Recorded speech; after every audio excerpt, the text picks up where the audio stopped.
Hey, good evening, everybody. This is Jason, the Thrift Trader, and welcome to a Sunday night live Fortunes and Reselling. We got our entire panel here. We're missing one, but we also have a guest, Dominic, with Primetime Treasure Hunter on YouTube, and glad to have him. And tonight we're going to be discussing ways that you can expand your sourcing network, and finding new ways to acquire sellable inventory. So without further ado, we'll let the guys on the panel tonight introduce themselves, starting with Shane. Hey everybody, how's it going? My name is Shane, the Rise and Grind Picker, and that was my wife trying to give me a Subway sandwich, and I told her, no, never mind. So anyways, yeah, so I find stuff pretty much, do Amazon FBA, retail arbitrage, also do some eBay, and glad to have Dominic here, and yeah, let's get the show rolling. Okay. Should I go next? Next? Sure. Yes. Okay. Hey everyone, this is Dominic. I also go by the Primetime Treasure Hunter. I primarily sell on eBay. I specialize in comic books, collectibles, all things vintage. I really love to go source at estate sales. Just put up a video series on my channel on ways that you could succeed at estate sales, and but I also hit up garage sales and other regular places as well. But I'll be happy to chip in on the discussion today on unique places to source things, because I have some unique places I go to as well.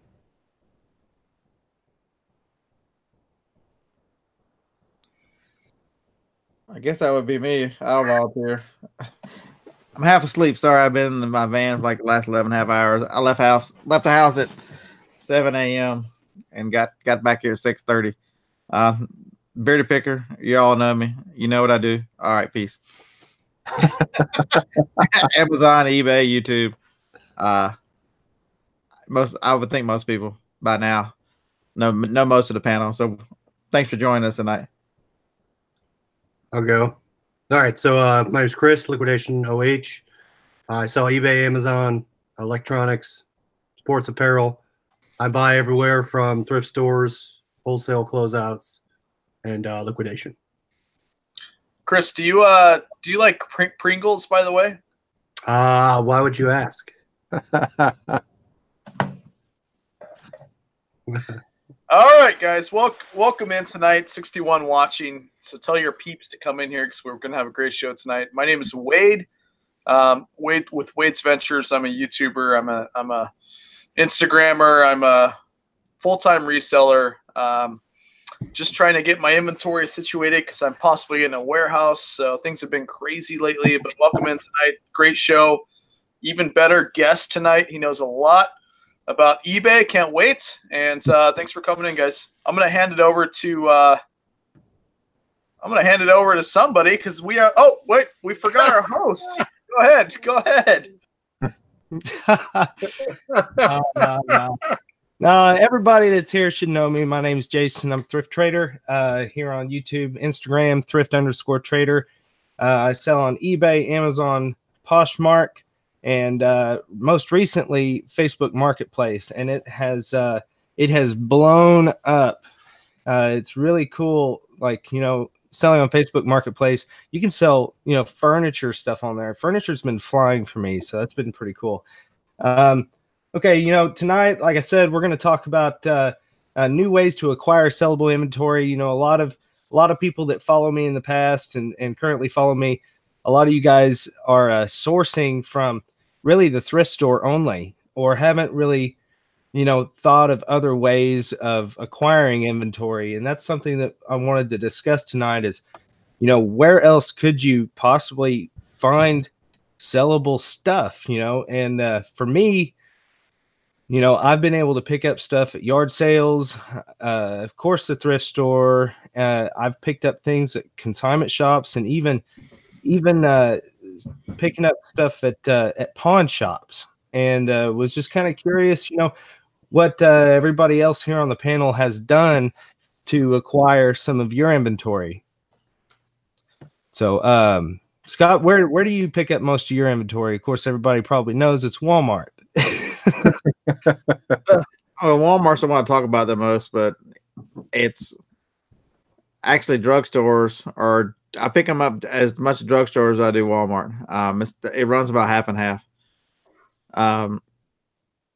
And this year's been a little different. It's been a lot of time in GameStop, and hell, spent the last 2 days in Academy Sports. So the one thing I'm looking for this year, everybody wants to know about BrickSeek.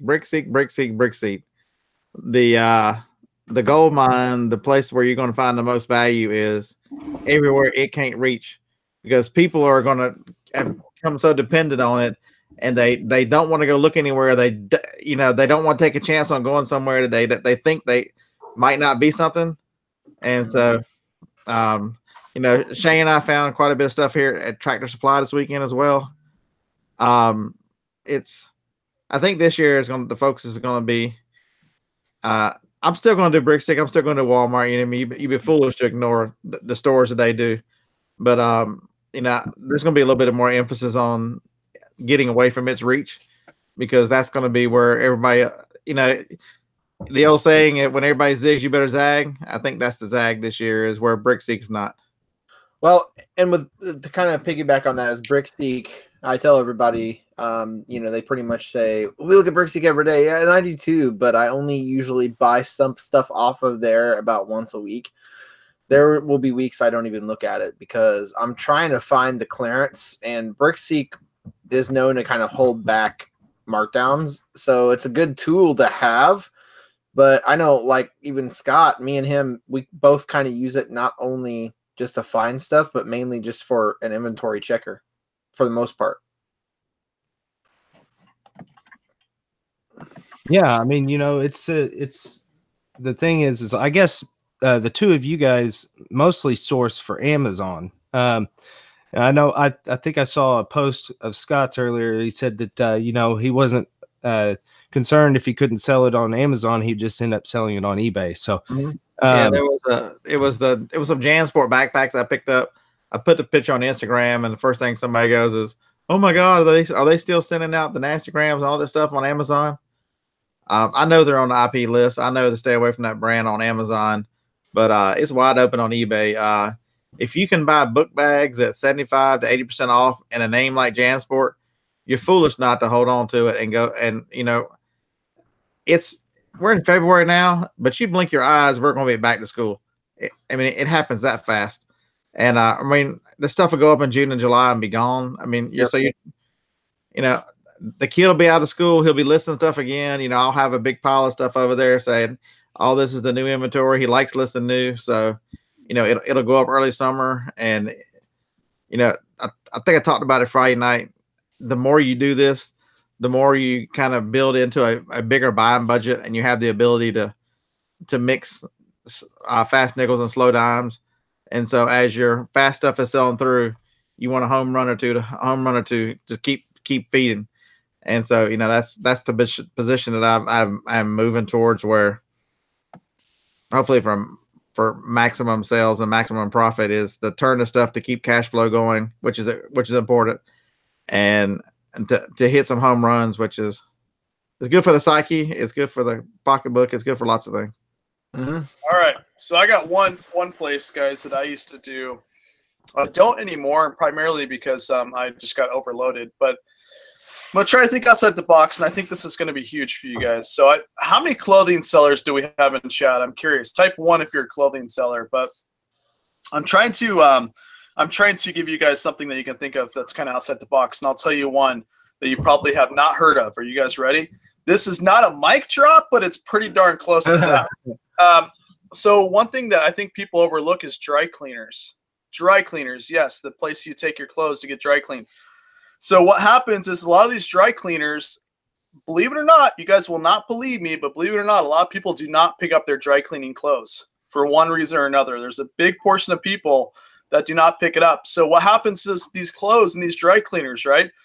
And so one thing that I used to do is contact my local dry cleaners around my area and say, look, I'm a reseller. I'll pick up all your clothes, because after a certain amount of time, they won't hold it anymore.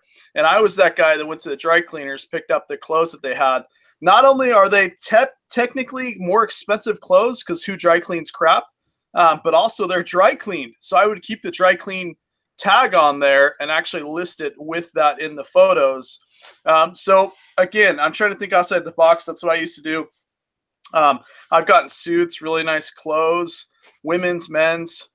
So, you know, that's a way that you can kind of source outside the box. Contact your local dry cleaners. Just be honest. Hey, I'm a reseller. You know, I know that you probably get a lot of inventory that just sits there, and then eventually you're going to have to donate it or whatever else you do with it. I'll pick it up on the cheap. They'll sell it to you, and you can get a little route going every once in a while. Wade, this might actually come as a surprise, but I have actually done that, and it's worked out quite nicely. So, hey, Wade, kind of related to that. I mean, it's not the same thing, but you know, one of the things that estate sale dealers are looking for from time to time is what they call an in-lot guy. And it could be, you know, it doesn't have to be a guy literally, but when they have inventory left over, they need a way to get rid of it for the family. And so sometimes what they'll do is they'll just take it over to you know, Goodwill or Salvation Army. But if they could make an arrangement with you as a reseller to come by reliably and pick up that inventory, it's yours. Now the con for it is that it's not going to be the stuff that tends to be the most valuable. But I've done many haul videos on my channel showing you could show up in an estate sale at the end and get some pretty good stuff. You know, it's not the prime time stuff, no pun intended, but you know, you could still get some decent stuff that way, and you could get it in bulk and you could get it for cheap. Yeah, that's huge. That's huge. Another thing too, guys, is one thing that is overlooked is I'm driving around Beaverton right now, where I live, right? Beaverton, Oregon.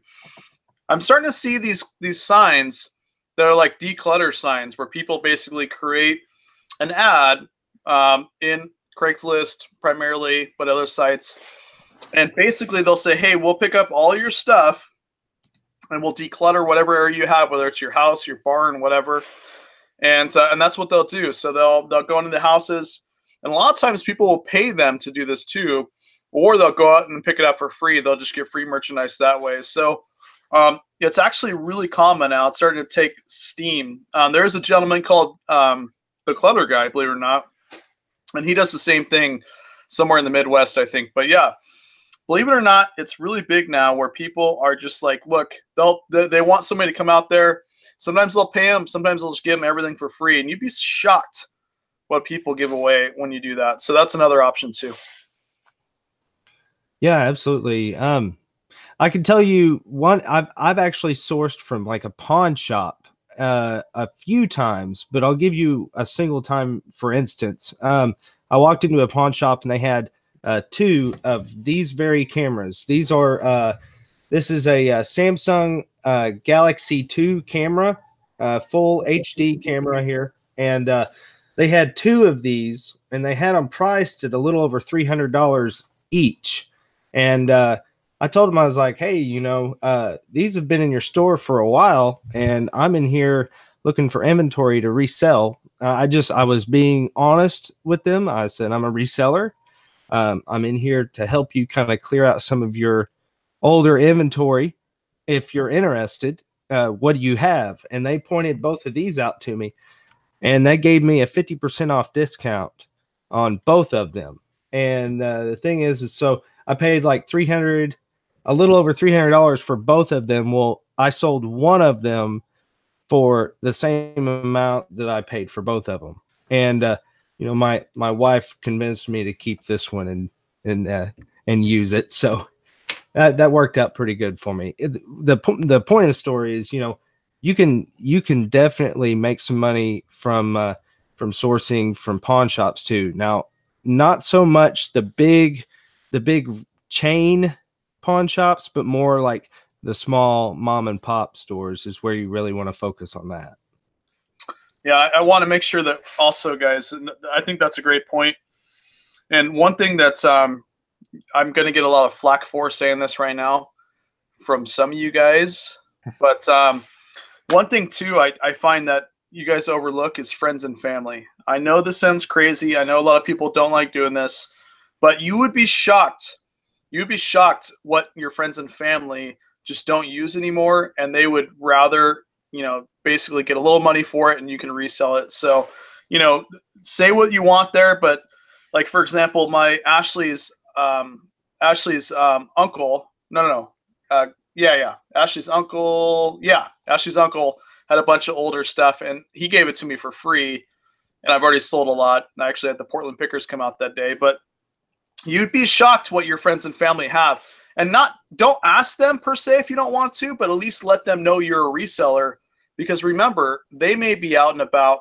Like, for example, if you tell everybody in your friends and family that you're a reseller, well, guess what? When they're shopping and they see these big sales happen in these different big box stores or maybe even smaller brick and mortars, they're probably going to send you a text and let you know. So there's a couple variables to that. Not only will they, probably give you ideas when sales are happening when they're shopping themselves, because I get texts all the time from aunts, uncles, brothers when they're out and they see something.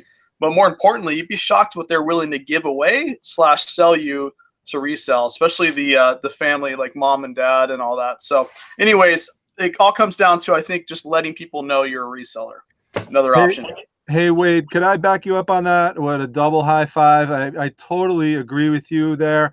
I've recently done that, actually. My mom's was in the process of moving, and she was clearing out. A lot of relatives are, and friends are moving from time to time. And if they know you're reselling, if they have a bunch of stuff they don't want to take with them, they'll give it to you. And I've made it a point, and my mom has made it a point to let her friends know who are older, that hey, my son's a reseller and he does this kind of thing. And so last time she came over, she not only brought over a bunch of her stuff with her, but she brought over a friend of hers who I met and was talking to about this, an entire box filled of vintage cameras, and just gave it just to give to me and said, hey, I don't know, I was going to throw them out, but if you could use them and sell them, they're all yours. So, since we're talking about, different unique ways to get merchandise, I done exactly what you just said. It's totally true. And it's a warm trade-off too. Like, in business, they say like warm lead, cold lead. Warm lead is, for example, like a referral from a company that you've already signed up or whatever the case may be. That's what that is. Your friends, your extended family, and then their friends, their extended family. And sometimes you can get access into their house if they, want you to come over and look at some things. It's just a great way to source. And a lot of people are afraid to do that, but just put yourself out there. Especially if you're doing a full-time shit, you've got nothing to lose. So, yep. I think one of my most lucrative sources has been auctions, not necessarily storage auctions, but just auctions in general. I remember going to a Saturday night auction here really close to where I live, and I walked in there and they had this Bose home theater system sitting there, and I just punched in the model number real quick, found out that it's going to sell for around $500. And I was actually going to a football watch party later that evening, so I asked the auctioneer, hey, can I just have you guys call me when this comes up to auction and I'll just bid over the phone? And they said, sure, that's fine. So that's what I ended up doing. They called me, I bid over the phone. I won it for $160, which seems like a lot of money, but I already knew what I was going to get out of it. And the next day I went and paid for it. I brought it home. I cleaned it up. I took pictures of it, tested it, made sure it worked, and listed it. And 1 hour later, it sold for $540, including shipping. And, that was a killer deal. The same auction house I bought, it was a different time, but same auction house, I bought a box full of these Thomas Dam troll dolls from the 70s. It's got all the colorful hair and stuff, like 1970s, literally. And I paid $3 for the entire box. Nobody in that auction place knew what they were looking at there. It was crazy. And I think there was a Mr. and Mrs. Santa Claus of these dolls that stood about a foot tall. I sold each of those for $100 a piece. And then the rest of them, $40, $50 a piece. So, in that $3 box, I probably made $600, $700. Well, and for me, auctions, like live auctions, are huge. I'm going to be ramping eBay back up probably in about 3 weeks to a month. And so I used to always get my stuff for eBay at live auctions. I would buy like big pallet, like a big box sets just flat boxes of knives for like $20. And a lot of those you could take one knife and sell it for $20. So auctions are always great, especially the farm auctions. You can buy, usually, depending on who's there, a lot of stuff for cheap. Yeah. Go ahead, Wade. I was just going to say something real simple. Is I think it's really, this last year I was kind of, as I was going full time back in April, I kind of realized, some things that I can improve on this year. And one of the things I can improve on is seasonality situations. For example, when you buy storage units, it's best to do storage units during the winter time because there's just less people out there. I found that. And then on top of that, I hate to say it, but that's when a lot of people, lose storage units because they just don't have the capital. Mm. And then as summer happens, storage units tend to be a lot more people there, a little bit less storage units go up for auction because I think that's when people are busy and they're working and they can pay their bill. So I guess my point is realize the way that you can source is based on the calendar too. So do storage units more so during the winter time. And then you've got auctions, right? Auctions right now are probably during the winter time. I've heard that they're kind of stiff, but they loosen up during the summer months, right? Mm-hmm. And you have more up for auction. So, and then on top of that, you can kind of do the same thing for RA. Like, once winter comes to an end, a lot of the boots, winter gear, all that is really, really affordable. So you can swoop some of that stuff up if they're good stuff that, they're going to sell next year, and then kind of think a season ahead. So I guess that's my point is markdown this year for me. It was really important to get my calendar and kind of put down the different things that I can do sourcing wise during the types of months and weeks, leading up to different, times of the year. And it's just know what niche you're in and realize when can you source the best times for that, if that makes sense. Well, and sometimes and I love how Wade said that because I actually didn't think of this until he said it. But if you're buying boots and winter boots, I have sold winter boots in August, before it's crazy. So if you're sourcing for eBay, even Amazon, I send in, I have a bunch of party hats right now that says Happy New Year's on them for Amazon. And I'm sending them in now because they're still selling for some reason. They're still 90,000 rank and they're top 2% in the category, and they're just going to sell over time. Yeah. I honestly think the reason why I picked this topic tonight was because I think it's just as important finding several avenues of sourcing as it is finding several avenues to sell. Oh, absolutely. Because if you rely on one thrift store, what happens when the prices go up? What do you do? Right. Absolutely. For instance, Goodwill Industries, as time progresses, Goodwill Industries themselves are getting smarter in the way they're liquidating their assets. They're starting to cull more of the good stuff that comes through the door in donations, cull it and sending it to their auction website, So as time goes on, I think people that rely strictly and solely on thrift stores are going to find it more and more difficult to find valuable items in those stores. But, that's why it's very important to think outside the box and to find other avenues of acquiring sellable product. And that's absolutely. That's where we use the platforms against each other, right? So I source on eBay. I source on Shop Goodwill. What stuff sells for on Shop Goodwill is sometimes lower than you'll get on eBay and Amazon. So what I do is I go to eBay, and I don't know how many on the panel set up alerts for stuff that gets posted. I have alerts set up for some of my top profitable items. I check it all throughout the day, and I see when new stuff gets posted. Once it gets posted, 9 times out of 10, it's a buy it now. I go in and I buy it each time, and then I'll send that into Amazon. I'll list it myself as more. You can even use, I think it's Fat Fingers, or there's some website where you can look up typos, and you can search for listings that have typos on it. And most of the time, no one else is searching for those typos, so you're going to get that stuff pretty cheap. That's why I started out talking about, zigging and zagging.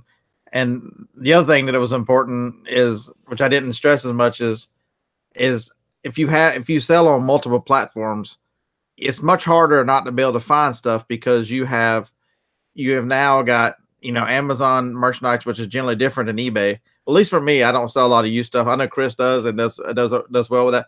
I just choose to do all new on Amazon just just personal preference. But it's the sourcing, the stuff that I love yard sales. I can't pass thrift stores, and so I love that kind of stuff. But it's completely different doing retail arbitrage. And so, if you're running out of ideas for one, or something dries up on one, if you're having a tough time, you switch to the other platform. You don't put all your eggs in one basket. It's understand that sourcing is tough sometimes, and the easiest way to break out of a rut until you figure out another place of source is go somewhere others aren't, use 2 platforms, source different types of items. And the number one rule is it's not what it's worth to you, it's what it's worth to somebody else will pay for it. And once that becomes your thought, because I picked up a lot of Nerf stuff today. I got a 20-year-old who is a custodian bear in college. He care less about this Nerf stuff. I'm too old for Nerf. But I've got a van full of it out there that people are willing to pay really, really good money for it. So I'm happy to give it to them. Hey, I think one thing related to this, what Wade was talking about with the storage units, and what everyone's just talking about in terms of finding unique places to source is, if you want to get storage units, for example, or let's just say it's even like flea markets. You want to do flea markets, and there's just not one that's good in your area, or there's maybe not a lot of storage units available near your city, and the closest place is maybe an hour and a half away. I'm curious what people's thoughts are, in particular you, Wade, doing a lot of storage units, is how far you should be or would be willing to travel to get something like that. Like if you have to drive an hour and a half to get really good storage units, like for me in Syracuse, New York, there's not that many great storage units, but there's a lot of them for sale in Rochester, which is an hour and a half away. So, what kind of factors should you consider? People who are watching this might be thinking that. What kind of factors should you consider in terms of, investing into the trip out there? That's a great question. So this is a real common mistake that a lot of people make. I still make it. I don't think I'll ever stop making this mistake, because it's what people don't realize is when you have to travel that far and pick up a lot of merchandise, it may be a fantastic opportunity. However, you've got to make sure that you weigh the merchandise versus your time. So for example, if I drive, 100 miles to pick up a storage unit, so I've not only wasted the time to drive there, I've also, the time to accumulate the stuff, the time to drive it back, the time to go through the stuff, right? So I think that you can easily buy a unit 100 miles away and waste 3 days to 4 days prepping that unit. And that's 3 or 4 days that possibly you're not listing because you're on the road picking up the merchandise. So you've got to understand, like, you got to weigh, unless, of course, there's one-offs. Let's say I went to the unit and it's, a business closing, or, just thousands and thousands of dollars in the unit. But you've got to weigh the option of, hey, maybe I'll pass on something like that that's so far away and try to do a sourcing opportunity that's closer, or be more selective. I think that as I go on, I'm definitely more selective in those sourcing opportunities I have that are further away from me. So there's a lot of ways that you can kind of work that. You just got to remember that time slips by extremely quick. Scott was saying that he was on the road for 12 hours. Yeah, he crushed it. He can make his own little, bed with all the stuff he's got back there. But at the end of the day, you've got to understand that was, 12 to 13 hours that he was on the road, right? If he was an eBay seller, that's a killer, because that's a lot of time staying away from listings. So yeah, just honestly, it takes time, just realizing where the opportunity is at. My last point too, guys, is I want to make sure that we're painfully clear. Like in the next 3 years, they're predicting 3x more people that start home businesses. Okay. Now I'm not saying that that's going to translate 100% to reselling, but realize that, like Jason was saying, Goodwill is getting extremely efficient. So you think that people would be efficient now with the day and age we have with the internet, but it's only going to get more efficient. They're getting a lot of donations in their locations, whether it be Goodwill bins or the outlet, that they can sift through and pay somebody to sit there and list it and make way more money. So I think that it's really crucial going into the next few years that you realize that you've got to find different ways to source, because especially you're in the rural or outside areas, like Dominic was saying, things change. One location may dry up. I know it sounds extremely basic, but you do need to work contacts in different locations and maybe get some different options out there when you guys are sourcing, because you just never know. Things are going to get way more efficient. in the next few years, and more people are going to be at home selling stuff. So just keep that in mind. And more people are going to be aware that this is here. Do you guys remember like back when you had no idea that this was a community? Back when you're like, oh, I'm going to order on something on Amazon. It's going to be made by, whoever and shipped to me via Amazon. No, it's an individual a lot of times doing that. I didn't know that reselling was a thing. So a lot of people don't, but the word's going to be out there more and more. Oh yeah, this is something else, a perk or a benefit to really kind of expanding your sourcing strategies is, it kind of breaks up the monotony a little bit. If you're going to the thrift store every other day and it's just the same thing over and over again, try going to an auction house on a Saturday night and see if that doesn't get your blood pressure going, because it's a lot of fun. It really is. So I mean, it's definitely breaking up the monotony helps in this line of work for sure. Jason, can you do me a favor, man? That pile of clothes back there, I'm really like staring at. I want you to stand by that pile of clothes. I want to see how tall it is. You guys see that? Can you lock the screen on you? Stand by that pile of clothes back there. No, what good is that going to do? It's just about as tall as I am. I'll just tell you that. No, I think I'm not messing with it. I think that's really cool, but it's a great topic. I mean, we can be here for days talking about it. I used to source a lot. I think a lot people kind of overlook is online sourcing, sourcing online from the comfort of their home.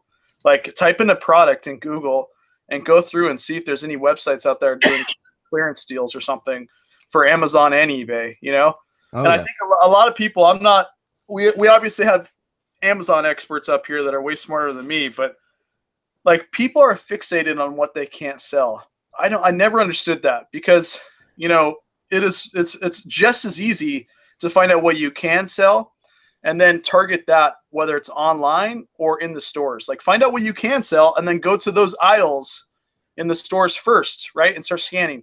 Or maybe possibly online. Like if you can sell Play-Doh, which Shane is amazing.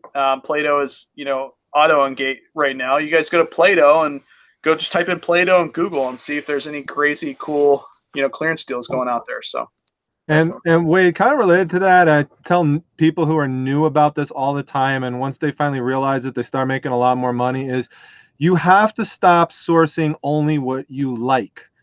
Or what I mean, you've got to do that, of course. You want to source things you like and what but you've got to realize things that other people like and collect that maybe you're not interested in. But the bottom line is this something that makes money? And you might not know anything about tools, but it's something you've got to learn about, or clothes. But if you learn about it and then you start, sourcing that type of stuff, well, now a garage sale or an estate sale you would have walked out of with nothing, now you're walking out with stuff.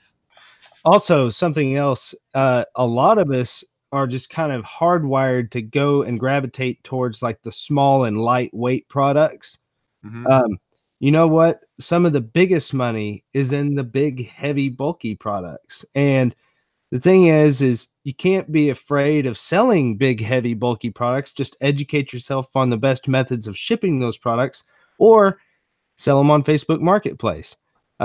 Just a few days ago, I made $410. Didn't even leave my house. People came and picked up furniture that I got out of a storage unit. So there's an idea. There's guys, you type in this, like it says Sears Road Talker 40, right? It's just I got it out of a storage unit, right? Now here's the thing: people on eBay are getting very efficient with their pictures, right? You go on eBay right now and you type in any clothing. When I'm referring to getting efficient with pictures, I'm just talking clothing here, or shoes. You just type that in, and like, yeah, there's a lot of people that have crap photos out there, but the majority of big sellers have amazing pictures of clothes. But you do hard goods and you get so much more exposure because you can do extremely nice pictures. There's way less competition.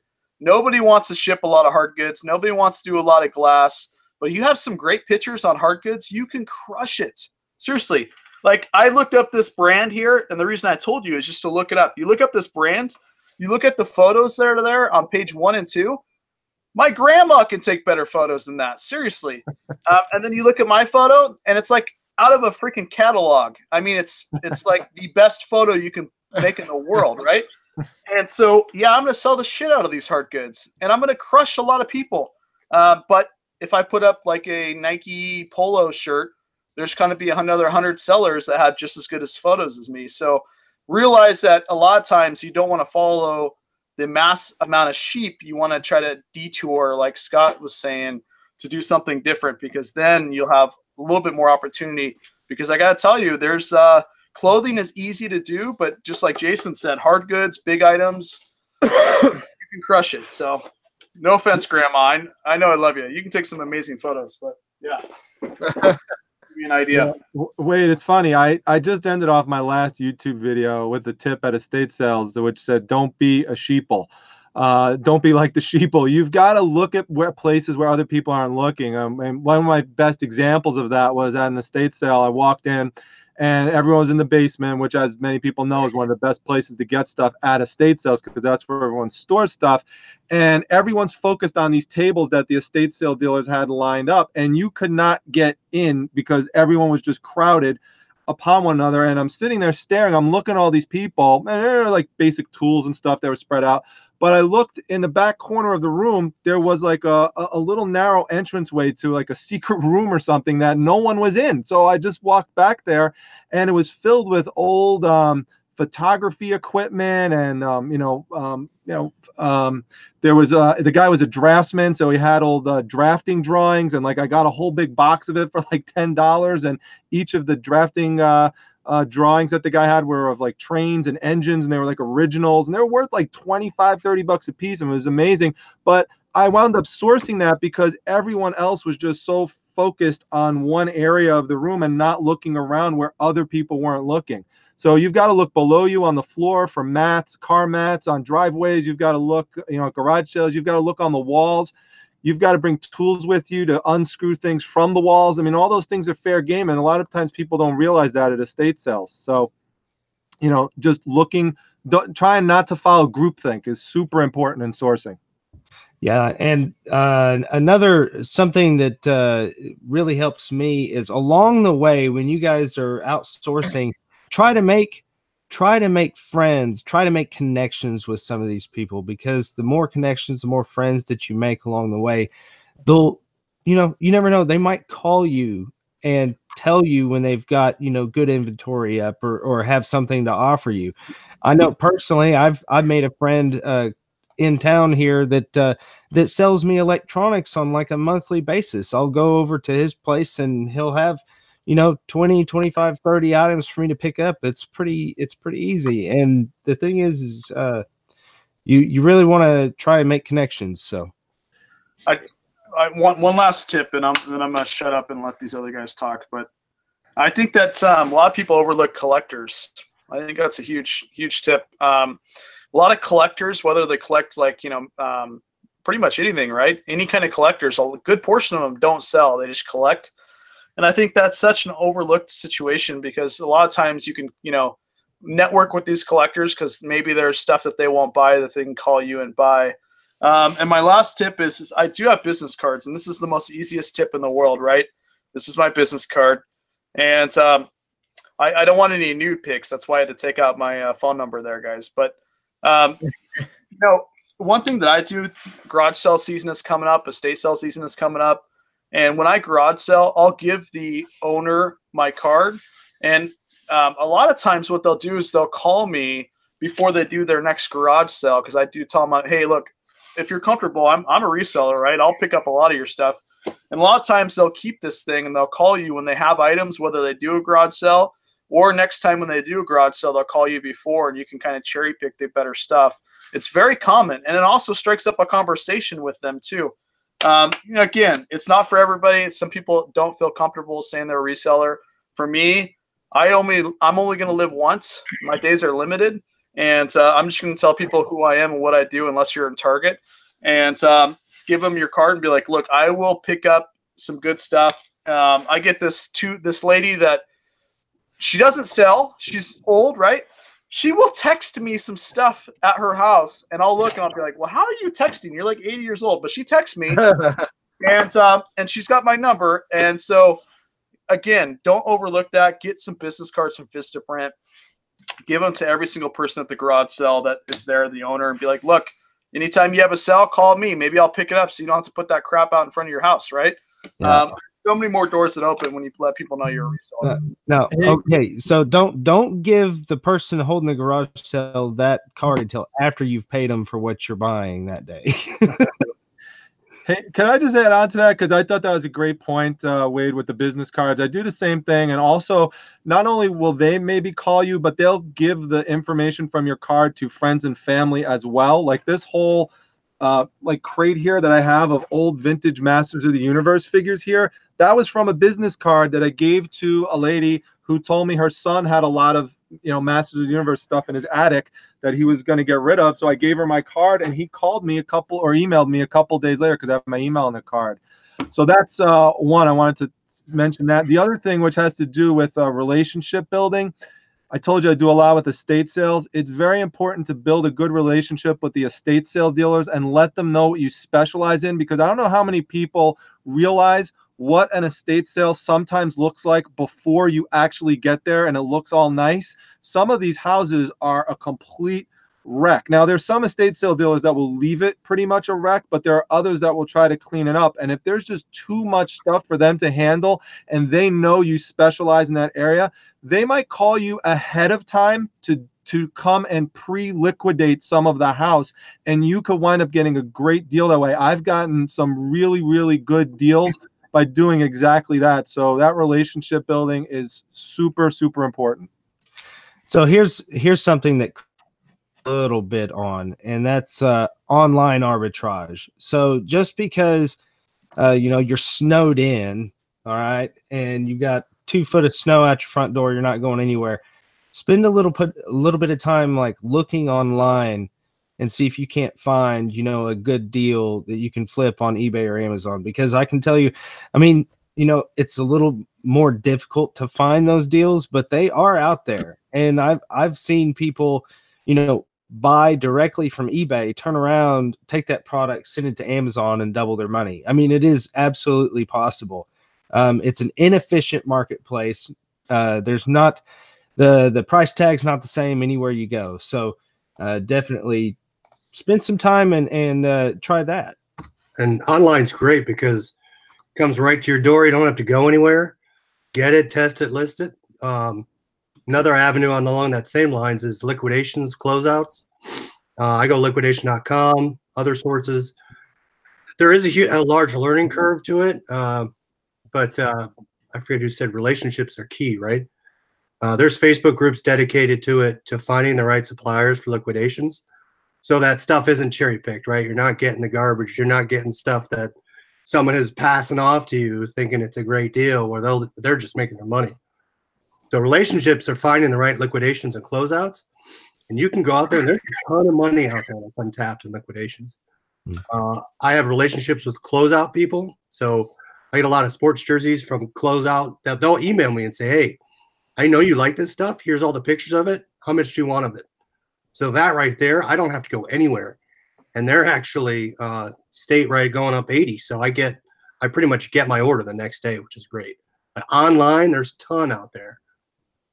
There's one last thing is, have you guys ever done this? Let me know in chat. I'm really curious. Like, I know some police stations don't allow you to do this. And you guys are probably like, how? Police station? What's going on? So when I was younger, you had to fill out this form and then you can ride with a cop, right? And you can ride with them for like a couple hours and kind of get the feel of like, and you're in the front seat. and have you guys ever done that? Rode with a cop before? Let me know in chat. But kind of the same scenario is like, I've heard that I've got friends that, when they first started out reselling, what they did was they contacted estate sales and they said, look, I'll work for free just to work at the estate sale and see like the process and also what people are picking up and like the knowledge of the items.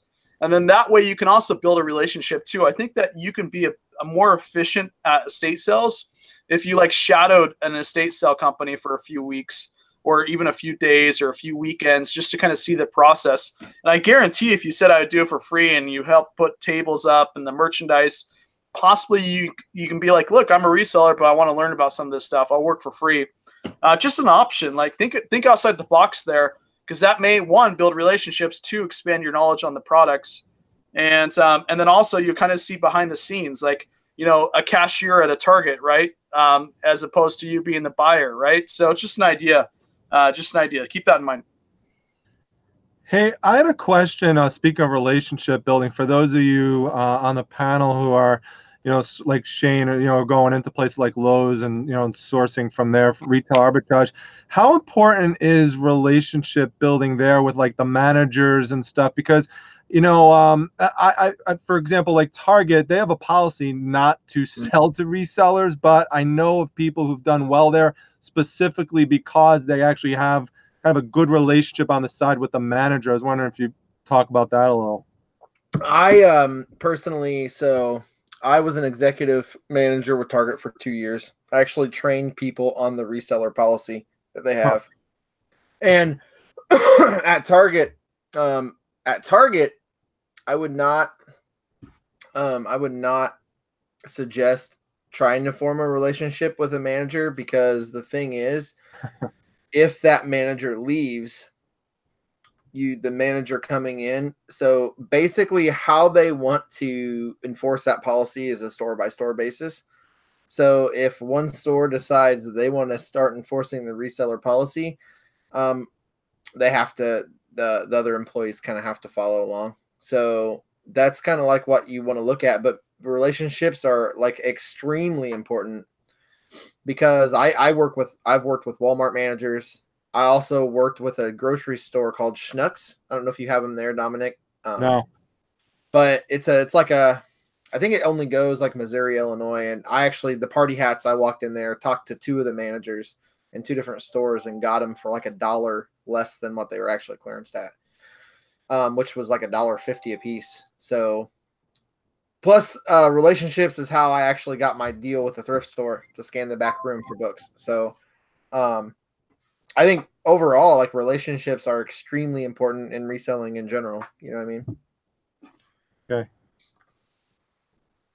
That's interesting though with the Target, that it's a store by store kind of decision on whether to implement that or not. It's a company policy, but the store manager, they can look back and be like, I don't care, I want to sell it, and they just don't care and just ignore it.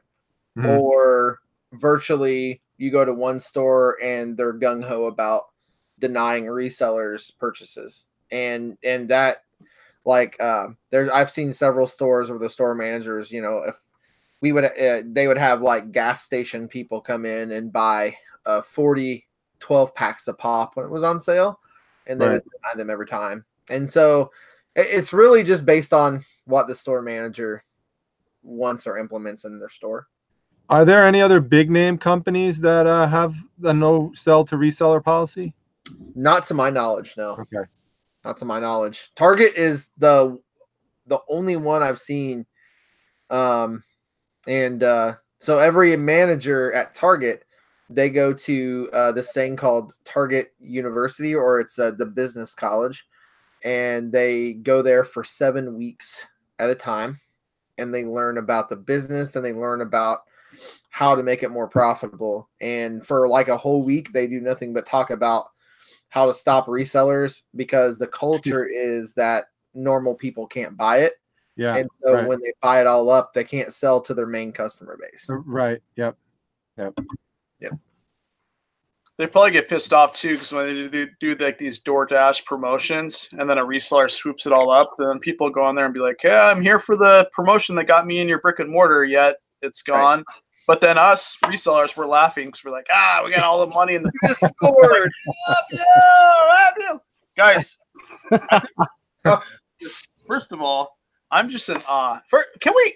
Let's take 2 seconds. I know we've been in the show, but I got to tell you two things. One, this channel is amazing. It's got 163 people watching. Where else can you see Mount Rushmore of clothes? Nowhere but this channel. So hit the like button for my man. Hit the like button. It's right below the right-hand side of the video. Give this guy some love. He's looking scruffy. If you guys go back to his first video, he's like, yeah, I'm going full-time in a week. Nice and clean. And now he looks like Santa Claus's brother. No, I think this is I think the biggest thing when it comes to sourcing is one thing. It takes time. Like I'm not perfected the sourcing yet myself. So be patient. And then also, I think where most people fail, and I used to too, like 99.9% of people where they fail at this situation is they just simply do not let people know that they're a reseller. I think a lot of people just simply do not let people know that you're a reseller. And if you don't let people know that, remember, you got to say, I am a reseller. And what it does is it turns, whatever you said into a voice, which then the other person hears with their ear. And unless you say that, the conversation doesn't go anywhere and it stops right there in its tracks. And I think that's a big reason. But I think over time, people are like, it's kind of like you guys remember, any of you married folks in chat, you guys remember and I think this goes hand in hand. You married folks, remember when you first are in the honeymoon phase and you're like, God, I'm not going to go to the bathroom with them in the room. Like, you guys remember that? Yeah. And then a couple of years go by and you're like, and then you get out of the shower and you wrap yourself up real quick. And then you don't, and then a couple of years go by and then all of a sudden, it's like years go by and you get out of a shower with a burrito and start. Yeah. Whoa. It's kind of the same concept. Like now 3 or 4 years go by and you guys are, whatever else, you just not shy at all. I'm going to leave a PG in here. But that being said, I think over time people realize that, hey, I have no shame. I'm doing this for my family and I'm going to let people know I'm a reseller. And then once you do, you'll realize that more doors will open for you. Here's the thing. I think a lot of resellers kind of try to keep that a private thing for the simplicity of, they're one of two things. Either they're afraid of what others might think of them because they are a reseller, or two, they're afraid that they might create competition for themselves by telling people that there's money to be made online. Well, I've got news for you folks. Everything is already out in the open. There are people already know about reselling, most people. Yeah. And it takes action to create a dollar. And a lot of people simply just don't have the time for it, or it's not something they're interested in doing. Well, and think about it like this, though. Like when I worked at Target, my life was super secretive. I worked for a company that hated reselling, and I was a reseller and had a YouTube channel. You were a double agent. Yeah, and so I would there was one time I remember I was walking down an aisle, and the guy looked at me and he said, "I thought you'd be scanning clearance end caps," and I'm like, "I don't know what you're talking about," and I just walked away.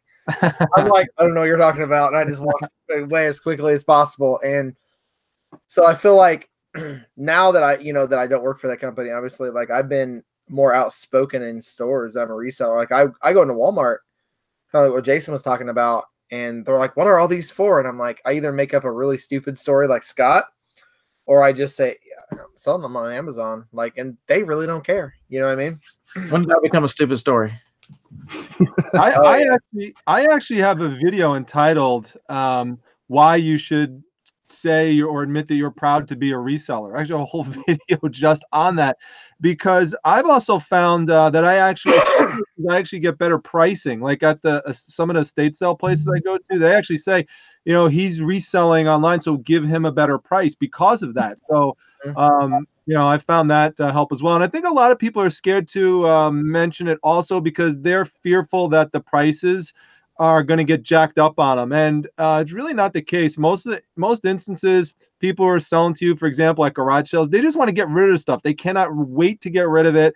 And, they don't really care for the most part. I mean, once in a while someone might, but it's rare. I got saying a stupid story, but because I was telling them, if we buy a bunch of stuff and someone asks, you either make up a dumb story like Scott that you have 12 kids, or you just say you're selling on Amazon. But it also depends on who I'm dealing with. If it's just a cashier I'm checking out at Walgreens, that's where the stories come in. But if I'm dealing with an assistant manager or manager, somebody who has the ability to, has more knowledge and can say, "Man, we got more of those in the back," or I can ask, those kind of questions. I'd tell them exactly what I'm doing. When I was at the Academy of Sports, it was closing today, and there was people that be going, "Man, you're gonna have one hell of a Nerf war," and all these other making all these comments. And I'm like, "Man, I'm not having any Nerf war. The Nerf war is getting them in a box, sending them to Amazon." And the manager was like, he's like, "Yep, they told us everything goes no matter what. This store's closing down. If it's in the store, they're going to want it gone. And they don't. He said, we don't care how much you buy. And to the point of, if you see one of my Instagram pictures, I've got the basket, and they had some of them in one of these big square bins. I just rolled the damn bin up to the damn register. So if you look at it, the first one is not I think I took a picture of that. It's not actually a basket. It's the square bin that was in the middle of the aisle that I was pushing it with the full basket behind me. You gotta have balls, guys. You gotta look at that. Look at that. That's me in Target with an eBay hat on. Yeah. You guys, don't worry about it. Don't worry about it. Look, I even pointed to him. I got a selfie with the Target employee with my eBay hat on. So, and that was during Black Friday. The only thing that would have made that picture better would be if you had like a crate of ramen noodles. Yeah. Hey, I almost wore my eBay T-shirt too, but I completely forgot. You know, something I just light bulb went off my head, and I haven't ever done this, but now I'm interested in trying. Just hang out in the pawn shop parking lot and offer to buy things that people are wanting to sell to that pawn shop before they even walk in the door. You know, I remember like a YouTuber saying something like that about GameStop, and then me and Scott was like just killing it inside the store. That's a quick way to get stabbed, though, because you know that you can walk up to them, hey, I'll buy it, and then that was only cool back in like the 40s or 50s. I don't know. Right. You might get shot. When they had yeah. They better come with more than a knife. That's all I got to say. Yeah. Scott's gonna have a gun. Until I run out of bullets, they better come with more than that. Oh, man. Y'all know that I'm sitting here. You know it's around here somewhere. That's funny. Hey guys, I have one. This is gonna see. Now this is not mine. I didn't. Someone actually just texted it to me. But this is interesting. So, how many of you have done this? We talk about building relationships. Building relationships with realtors, because the realtors sometimes are talking to their clients about needing to get rid of stuff. So if they know you're a reseller, they might reach out to you so you could get some great stuff that way. Someone just told me that's one of the ways they're sourcing stuff is through making connections with realtors. That's so that's part of how I got those bubble mailers, the 80-some thousand. Okay. So Biohazard Picker Adam, he had gave me the tip and called me about him, but it was a realtor. That's awesome. And I paid her $150 for all of them. You know, I'm actually really good friends with a guy that picks up recycle for a trash company. And I asked him just yesterday, I said, hey, man, do you ever like see nice stuff sitting on the curb waiting for the trash? And he's like, all the time, dude. I was like, man, you need to call me. Like, seriously. Hey, well, speaking of that, actually, one of my best picks I ever made was through someone who worked for the company Got Junk. And this guy would go in and he would basically clear stuff out of all these estates, and he would take stuff that he thought was valuable and he'd chuck it in a trailer. And so every week he's chucking stuff in this trailer. And finally his wife was like, listen, we got to get stuff out of this, storage trailer. And because we got to put some other stuff in here. So this also relates to another thing I was going to talk about, which is make a Craigslist ad. Advertising that you're looking for specific things. So I actually have one up in my area that says I'm looking for partial estate contents. I won't buy the full estate, but I'll basically get in there ahead of everyone else. And so I have, a leg up on the competition. I'm in there ahead of everyone picking all this stuff. And this guy just wanted to liquidate, the stuff. He didn't care about the prices. And so I wound up just getting truckloads and truckloads for a really, really low amount of money of like highly valuable stuff. He just didn't care. I do that with electronics on Craigslist. I'll put out what I'm looking for, and I say I'll pay cash.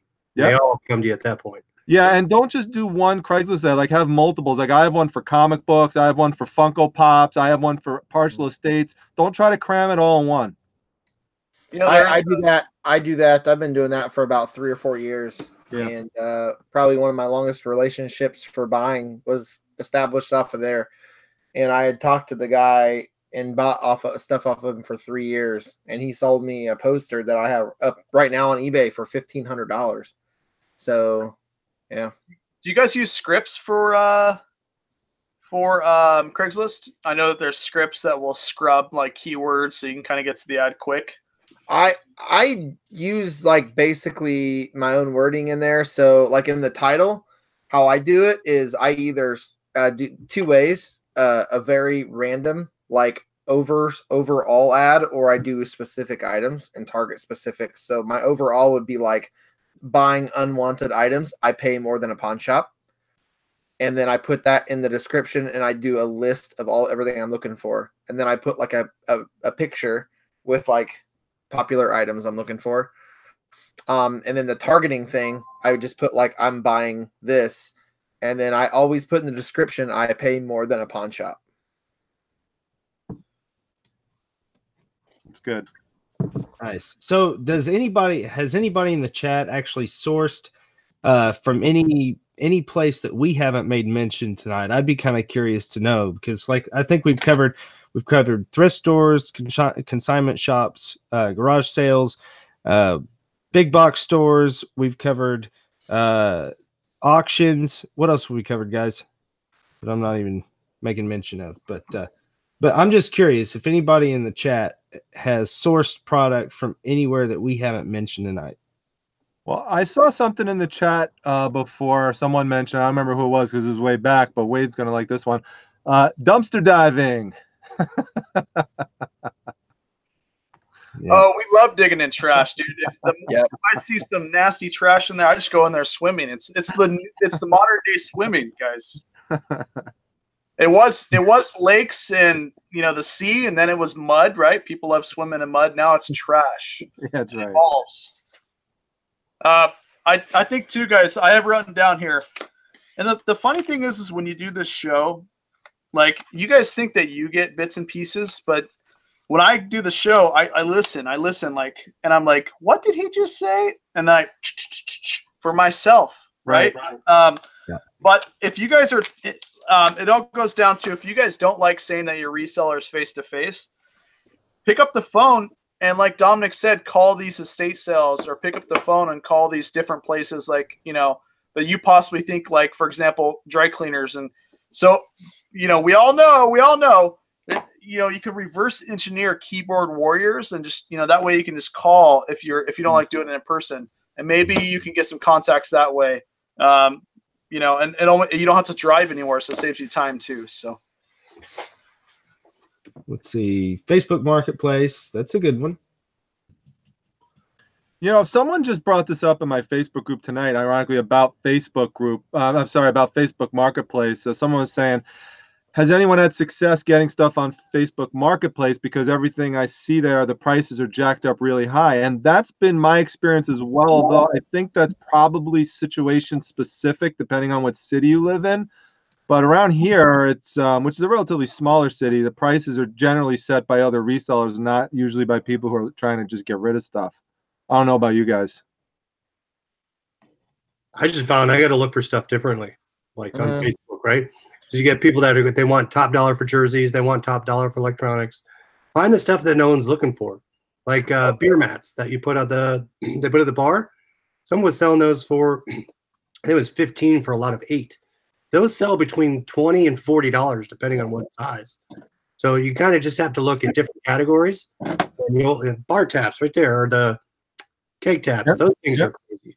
So just I got these from that guy I was talking about at the Got Junk place. He said to me, he says, "Do you like beer taps?" I said, "What?" He goes, "You like beer taps?" I go, "Oh, beer taps?" I go, "Yeah." What do you? He pulls up this big garbage bag filled with beer taps. He's just like, "Here, take it." So yeah, I just did an Instagram video on these tonight. By the way, if you get beer taps and you're looking for a way to ship it, just a little quick tip on these is that you got to be careful with them because they'll break, especially the porcelain ones. So you don't want to put them in like a poly mail or anything, even if you bubble wrap it or wrap it with cardboard. eBay's 12 by 6 by 6 boxes are perfect. They're just enough in terms of size to get it in there, bubble wrap it, and get it first class. Because if you put it in too big of a box, it's going to bump it up to priority. It's going to cut into your profits. 12 by 6 by 6, perfect. Also, another place that I haven't tried, but I think would be really good is flea markets. Definitely going to flea markets. And or swap meets is another word for it. I met a guy. I was talking to a guy at the Goodwill Bins one day, and he deals a lot at the flea market, and he showed me a bracelet that he picked up for $15, and he took it off and handed it to me, and I was looking at it. It was pretty heavy.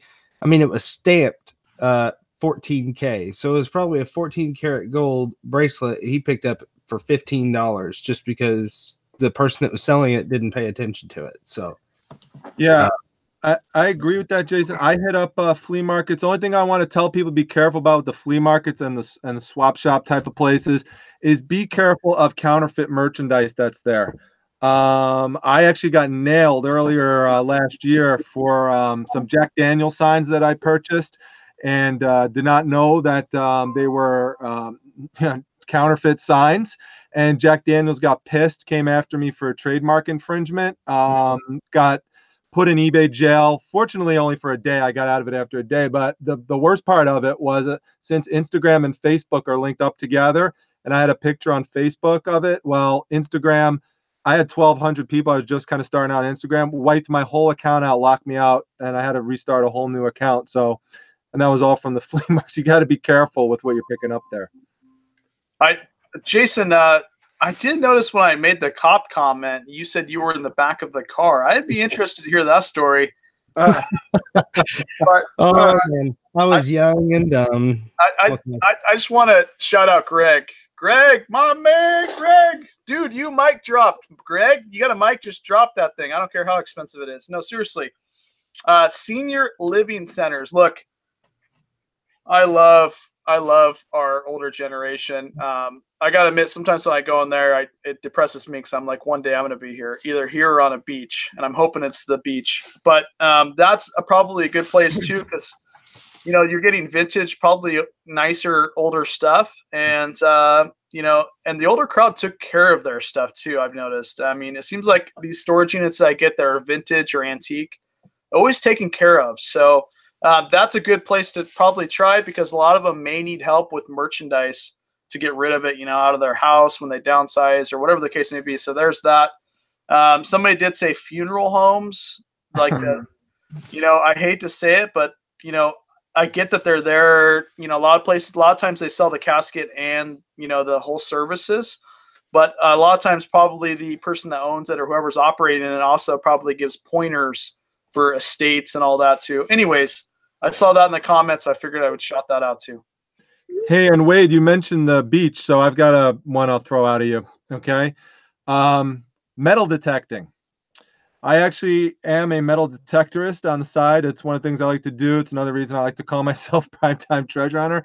And one of the things I found, not at a beach, but at a local park, was this right here. I actually just did a video on it recently. This is a 1930s lamp fixture that I found from old buildings that used to be in a local park near me where it was a resort.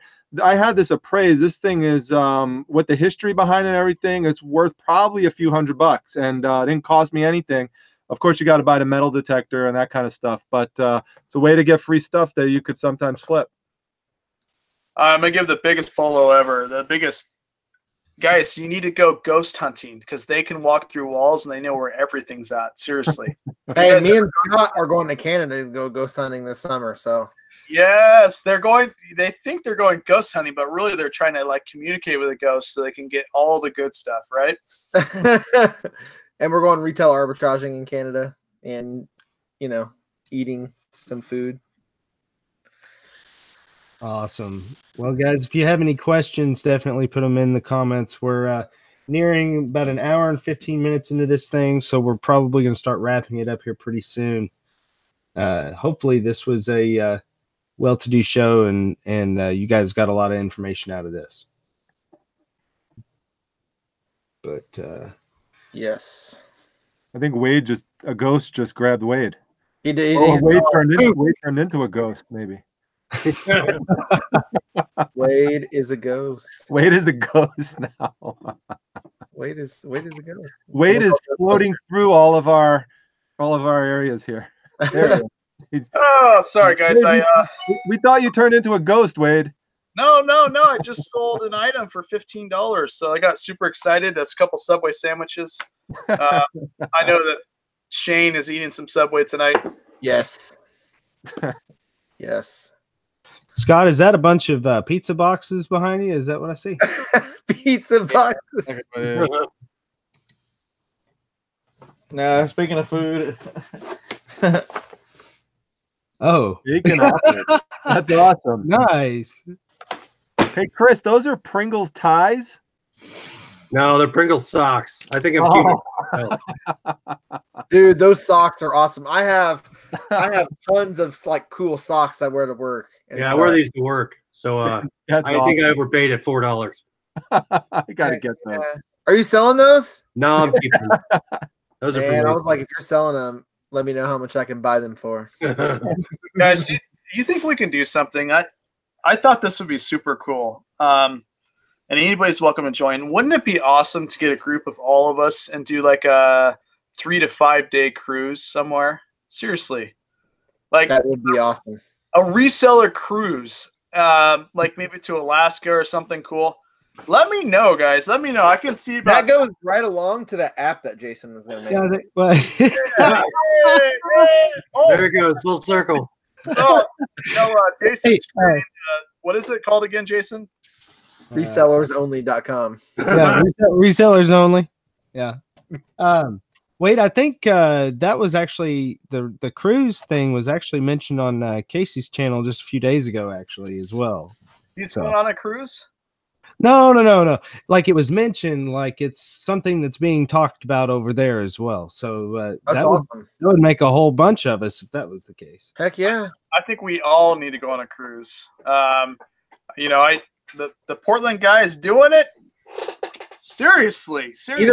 Either cruise, or we need to like get it like an all-inclusive resort and go like hang out for a week. I think that's called eBay Open. That too. That's true. Yeah. Well, guys, there's no questions. I hope that you guys got a lot of valuable information out of this show tonight. Definitely look into different sources of inventory, finding inventory, because it's going to be it breaks up the monotony and it's going to be better for your business overall. So without any other ado, I'm going to let each of these guys say their goodbyes and their sign-offs. So, Wade, we'll start with you, buddy. This is the first time I've been first. I feel Feel unprepared. I don't even know what to say now. I typically get all my good stuff after they. That's why you did it. I can't make fun of you guys. That's the thing, is I always like to go last and pinpoint some stuff. No, guys, I think this is really cool. First time, correct me if I'm wrong, but first time we've been Fortunes of Reselling on this YouTube channel, and I'm super excited to be here. I mean, you have 160 people watching. I mean, that's incredible. Can you imagine 160 people in the room that you're speaking to live? It's crazy. So hit the like button. I don't mean to be generic. If you guys want to go on a cruise, let me know. It would be amazing. I would love Dominic there. I'd feel like I'd pick his brain constantly. Plus, if you guys had any medical issues, he's a smart guy. So, I mean, you've got that for you. But, hit the like button. Thank you so much for hosting this. And it's been a great time. Awesome, Chris. Same. I echo what Wade said. In terms of the topic, sourcing, there's product everywhere. How you get there, you got to be creative. We always talk about being creative and selling it.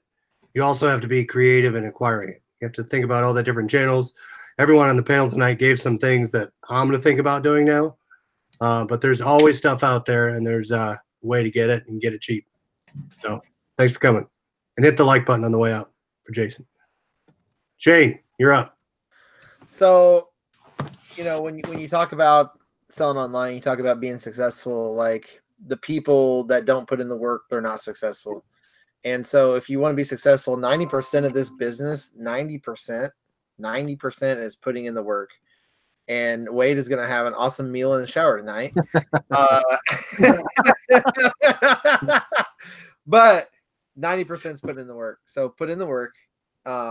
you know, and learn about stuff every day. What helped me was I would go to a thrift store and I would pick a different section every time that I never went to, and I would look everything up in it. And that's how you learn categories.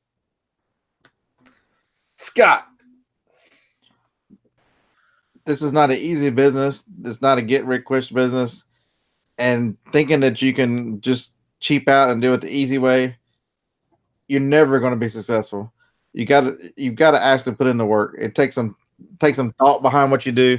You know, I can tell you the wrong things to do. Following the crowd and then competing with price and all that crazy mess. You know, the options you've heard here are just a wide variety. Pick the things you like to do it your way. You know, glean from different people how to do things, but customize it your way, and then go about doing things. You know, if everybody's at Walmart, why the hell are you at Walmart? You know what I mean? It's that kind of thing. It's that kind of thinking that in this game will really set you apart.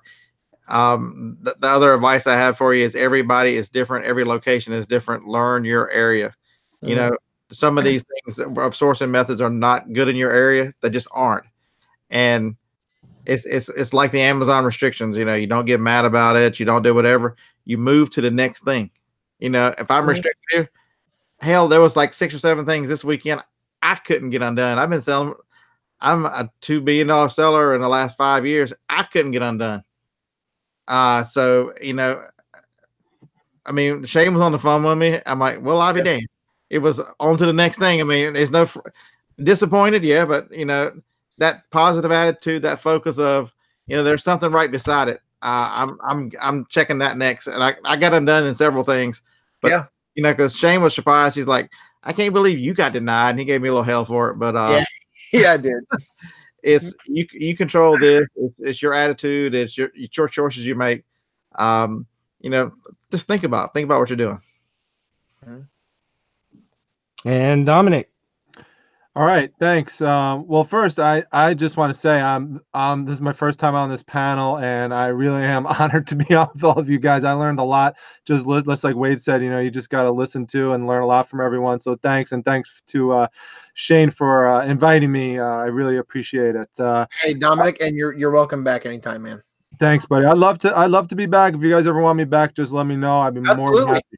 Absolutely. I love it. So, and I want to thank Wade too, because, you know, I always have to say, you always have to remember your beginnings. And if it wasn't for Wade putting me on his channel over a year ago and introducing me to the broader reselling community, I probably wouldn't be sitting here tonight. So, always thankful to Wade for that.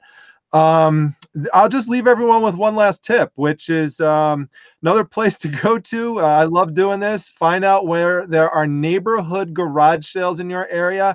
And when they're over the last day, start driving around and checking those curbs, because people start leaving stuff there you get for free. And I've gotten it and I've flipped it for good money. You wouldn't believe the stuff people just chuck out there. That's awesome. Jason, can I do one shameless plug real quick? 2 seconds. Absolutely. Guys, remember so me and Side Hustle Pros are partnering up for a event in person on the 23rd. So it's in Beaverton, Oregon. If you can drive here from anywhere, you're welcome to come. It's February 23rd. If you want to go to my Instagram, it's the first link. Now, it's $20. That's it. But it includes food, bowling, shoes, everything. If you can't find a babysitter, bring the kids, because there's a crap ton to do there. In fact, there's laser tags I may put on my outfit and crush with some laser tags. So, yeah, it's February 23rd. Me and Chaz and his amazing wife, who is pregnant, is going to have a really cool event in person. So if you guys are around this area, make sure you pick up your tickets ASAP, and let's have some fun. So that's going to be a live event if you guys want to hang out this month on the 23rd, here in a few days. Hey, Wade, who needs a dating app when you've got your meetup, you know? I mean, oh, yeah. I hook people up. First of all, when you go through, you got to put if you're single or married on your chest. And then we don't talk about reselling. We talk about just life in general. No, there's a cool thing about going to live events, meeting people face to face. I'll be there. I failed to mention the most important part is I rented half the bowling alley. So it's a private event, only us. only us resellers. I rented half the bowling alley, and it's all private lanes. So if you guys want to come, you're in the Portland/California, Oregon, anywhere. You can drive from New York if you wanted. So yeah, it's going to be on the 23rd. It's awesome, guys. Thank you so much for being here. 160 people watching. I think that is a record for this channel, and I appreciate every single one of you for being here. Guys, if you're not subscribed, please subscribe to this channel. Got a lot of good things coming up in the future, and it's a pleasure being here on YouTube and helping each and every single one of you. And until next time, guys, keep on picking that trash and making that cash. You guys have a good night.